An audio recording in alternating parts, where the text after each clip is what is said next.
자, 우리 그 네 번째 줄 나와 있어요. 원가 배분에서 코스트 엘로케이션이죠. 원가에서 제일 중요한 게 엘로케이션 하는 겁니다.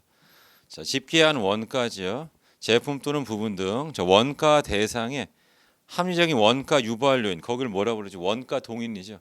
원가 동인을 추적해서 대응시키는 게 원가 배분이고, 그럼 왜 이렇게 해야 됐냐? 그럼 당연히 정확한 제품 원가 계산을 위해서 하는 게 바로 원가 배분이 됩니다. 그리고 이 정확함을 통해서 이제 뭘 얻을 수 있냐면 의사 결정이라든가 성과 평가 이런 거 할 때 도움이 된다. 그러니까 그 얘기는 거꾸로 얘기하면 뭐냐면 원가 배분이 잘못되면 말 그대로 제품 원가가 잘못 산정이 되고 가격이 또 왜곡될 수도 있는 거고, 그다음에 성과 평가가 잘못될 수도 있더라, 그런 뜻이에요. 그러니까 원가를 많이 유발시켰는데 배분을 안 했습니다. 거꾸로 원가를 유발시키지 않은 데다가 불필요한 원가를 배분하게 되면 실적이 안 좋아져요. 성과 평가가 왜곡되죠.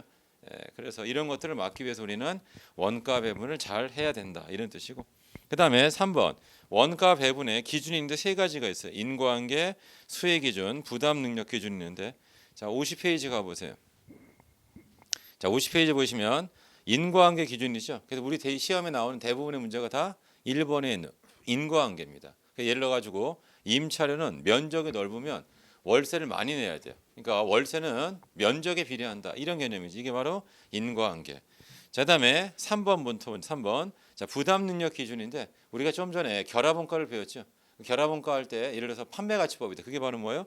부담 능력 기준이에요. 그러니까 부담 능력 기준은 뭐냐면 매출이 많은 데가 능력이 더 많이 보이잖아요. 이렇게 부담할 수 있는 능력이 크죠. 그러니까 그럼 매출액에 비례해서 하자. 이게 바로 부담 능력 기준이 되고, 자, 수혜 기준이라고 하는 건 뭐냐면 혜택을 받은 정도. 근데 들어보면 알겠지만 측정하기가 어렵죠. 그러니까 어떤 지출이 있는데 그 지출로 인해서 얼마만큼의 혜택을 받을 거냐. 그러니까 이런 걸 생각해 보세요. 예를 가지고 복리후생비 중에 아까도 막 이제 당구 치는 거, 요즘 제가 제일 많이 하는 게 당구 치는 거니까. 그래서 그 당구를 만약에 당구대를 설치했다.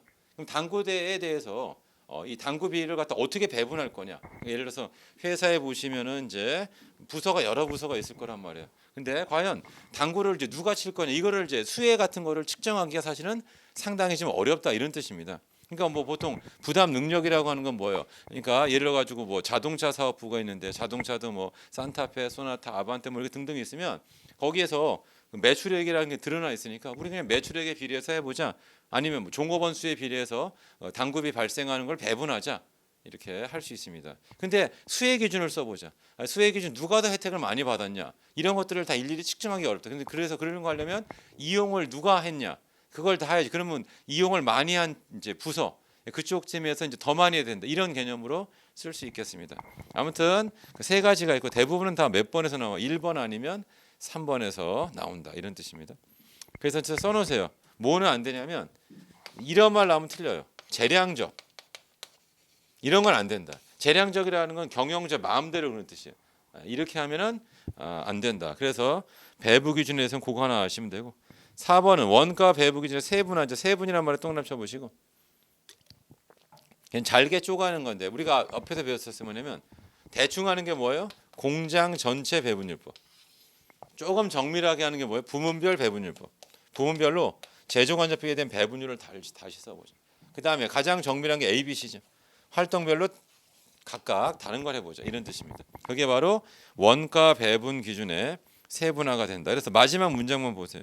그때 세 번째 줄, 배분 과정을 단순화하면 정확성은 떨어집니다. 대신에 비용은 적죠.